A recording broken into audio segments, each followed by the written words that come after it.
Спасибо фонду Горбачева, что вы дали мне приглашение. Спасибо вам, всем организаторам.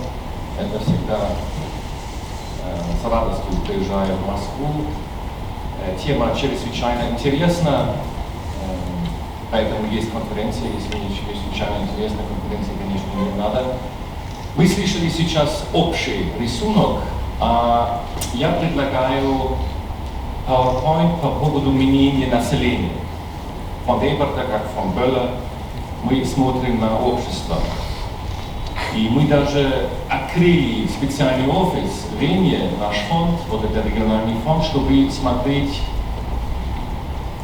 выводы из ситуации, которая сегодня есть, потому что на самом деле, может быть, хорошее время конца 80-х годов нет. Вопрос, что сделать. И первый шаг, наверное, узнать, а что говорит население. И это мы сделаем. Поскольку это все на английском, я сейчас и буду говорить по-английски. So we thought we will ask the people we work together with, Ipsos, which is a big polling institution in Europe. We asked the residents in 7 countries, in 4 EU countries, Germany, France, Latvia, and Poland. We also asked the people in Serbia, Russia, and Ukraine. You can ask why. France, because it is a big power in Europe. We didn't include the UK because the UK is kind of voting to get out of the EU. Careful. I'm not wishing for that. Germany, well, because it's a German foundation. Poland, it's the biggest Central Eastern European country. Latvia, for no reason, it has an interesting history. Russia is clear, Ukraine is clear, I think, and Serbia, because we thought we need one country which is slightly different and is an important part in the Western Balkans. We did this whole endeavor from August to October 2018, which was a fairly calm time. There was nothing, no military actions in and around Ukraine or anywhere else, so it was fairly peaceful. It is representative. I'm just saying this because there are coming out questions. So if you also ask the old and the young, yes, this is all representative. It's not only Moscow, Berlin, or Paris. It's all over the place. And we divided it into 3 parts. First, what is the status quo? Then challenges, and then opportunities. And I think this goes very well with the question of this panel. So the first question was concerns and fears. And you see 69% of all of them say, yes, we fear conflicts in general, which is almost 70%. But the more interesting part, of course, is 47% think because of what's happening between Russia and the West, I think the new war in Europe is likely. That is actually quite a figure, I would say. Then threatening actors, and this was a surprise, and you can imagine basically the media jumped on this one. So the US is more of a threat to Europe than Russia.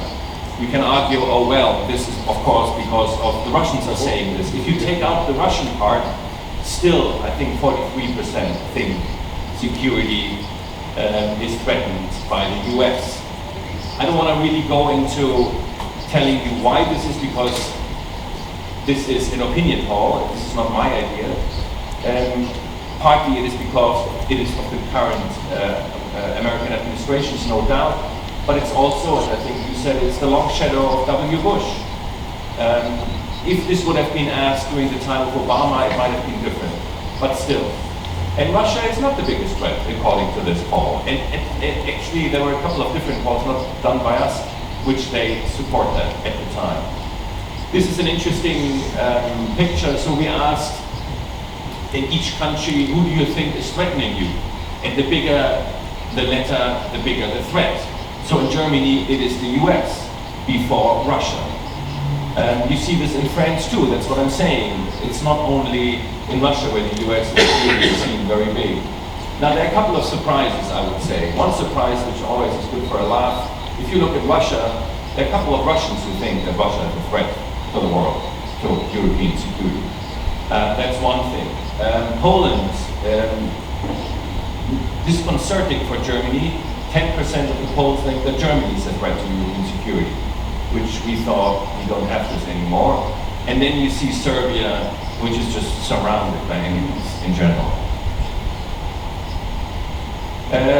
This is something which actually could have been an interesting topic for yesterday. So to what extent do you trust the following institutions? And you see parties, media, government, head of states and courts are not in great trust in many countries. And this is not only concerning Ukraine or Russia, you might think. This also goes partly for Germany and France. So there is no East and West divide. I don't have the time to break this down to each country. Just trust me, because we work a lot with these data. It is not the West-East divide here. Intelligence services, I'm sure Germany has no idea that we have an intelligence service at all, because it's not very prominent. And this goes certainly more for countries like Serbia and Russia, but not only. Police, military, same thing. So this is still the status quo. Challenges. What is challenging? And what is challenging for new thinking? So this is a little bit misleading. So the question was, my country does not have the status in the world it deserves in comparison with other countries. So concerning Serbia, so positively, who support this idea that the country, or their country, has not the standing in the world it should have, 85%. Which you might say, well, because of where Serbia is today, actually not so surprising. Ukraine, possibly also not surprising. But Poland, that's a lot, 67%. Poland and also Latvia, 55%. Both countries are in the EU and NATO. You would assume that the status is fine. But this has something to do, we talked about yesterday and the day before, it's the economy, stupid. They have advanced quite a bit, but there seem to be a line which they cannot cross. There was an EBRD report a couple of years ago saying that these kind of countries will have extreme difficulties to go to the next step, getting closer to, let's say, the Netherlands and other countries. Only two countries are, people are fairly content with the status of the country, which is France and Germany. Military spending, also interesting. In 1989, I think very few people were hoping for military spending or saw the need to increase military spending. Now it's different. The Republic of Serbia on the very top because of the situation we have. Poland, second. And Poland is more interested in increasing, or the people in increasing military spending than Ukraine, which we thought is interesting because they're part of NATO. Germany and France kind of low. Russia, possibly because they have done a modernization of the armed forces, and Latvia is a smaller country and have to think many times if we do want to increase their spending. Now I come to the opportunities, or at least we see the opportunities. The prosperity of my country is in many respects linked to the well-being and political growth of other countries, meaning interdependence, which we think is a good thing. And you see most countries see this is a good thing, except, relatively, except Russia, which is not surprising, but also Ukraine, which we thought was more surprising, because Ukraine is trying to become member of the EU and NATO. But this is something which goes through this survey, that Ukrainians are thinking more in terms of we are dependent only on us. We cannot depend on others because there's not that much happening. Opportunity, also active policy. This is a general picture, so almost all the people in these poll countries think we need a more active policy. We had a small focus group in each country, and for example, Poland, the experts told us that they were worried that Poland is playing a bigger part in the Visegrad 4, Hungary, Slovakia, the Czech Republic and Poland, but really should do much more in the EU to influence, to have a more active policy. Poland is not using its potential. It's the biggest Eastern Central European country. The Weimar Triangle doesn't work at the moment. It's Germany, France and Poland. So there is a need, there is a wish that Poland gets more active and you could also argue more responsible. This is the second question of the question. So we asked, are certain international organizations known, the UN, the EU, And you can imagine the Collective Security Treaty Organization is not that known. But the second question was, if you know these organizations, then do you think they should play a bigger role or not? And those multilateral organizations like the UN, EU, and the OSCE are polling the best. The other ones are not so.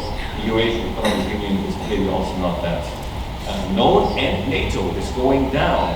If you ask, do you know these organizations? NATO is fairly on top, but if you ask, do you want them to play a bigger role?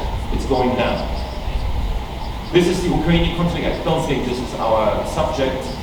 Revived status versus responsibility. So we linked two questions, and this is actually one of the interesting final points here.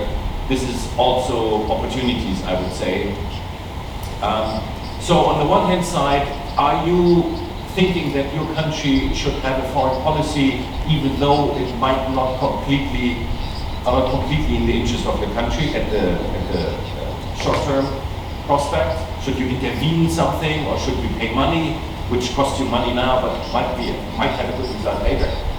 And the other one is about the status I already talked to you. And then you have four quadrants. The one where nobody is, thank God, those who want to be isolated. We don't have anybody there. We have Russia. The people are not happy with the status quo, and they don't think that their country should be involved in international missions. They should focus completely on their own interests. But so we call it a little bit of a frustrated country. You have the anxious, which is Serbia, Ukraine, Poland, Latvia, who are not happy with the status, but who would like to do, or they would like to see their governments to do more international foreign policy. And then you have those who call this responsible to lead. They are happy with the status quo, and they are willing to have more responsible foreign policy. But at the same time, they're very close to each other. You cannot say that Russia is completely off the chart. It's not. It's very close. And there is no West-East divide. Here it looks like, but there are other questions which are much more intertwined. So this is also one fact of this poll. We think there is not this classical East-West divide. And then this is something we came up, and if you look at it, you can say, oh, seriously, this is all you can come up with. But it is something which we digested or got out of the opinion poll, and also from the focus groups. Taking security perception of the other seriously, meaning Russia should look at Poland and Latvia, having in mind the difficult history, but also the others should understand Russia has security issues. And just saying you're the biggest countries and you're well armed, so just shut up, to be bluntly, doesn't work. Looking for compromises, this is an old thing, nothing new, but I would like to tell you that the chairman in office, Mr. Leitchuk of the OSCE, put out a paper after 1 year of heading the OSCE, and compromise, that was his subject, regarding the OSCE. Respecting international norms, clearly we all would like this, it could come out of possibly looking for compromises, and compromises does not mean that the security norms and issues we have to be completely renegotiated, but maybe they have to be re-established, and with all those who are involved, including Russia. Thank you very much.